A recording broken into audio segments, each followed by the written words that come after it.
মঞ্চে এখন গান বলবে জেমস রাকিব। তার গান শুনতে চাইলে আপনারা তাড়াতাড়ি এসে পড়ুন।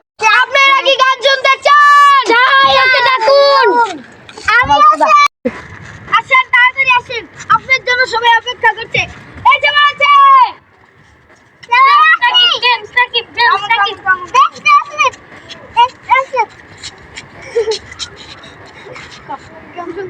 আপনারা কি গান শুনতে চান?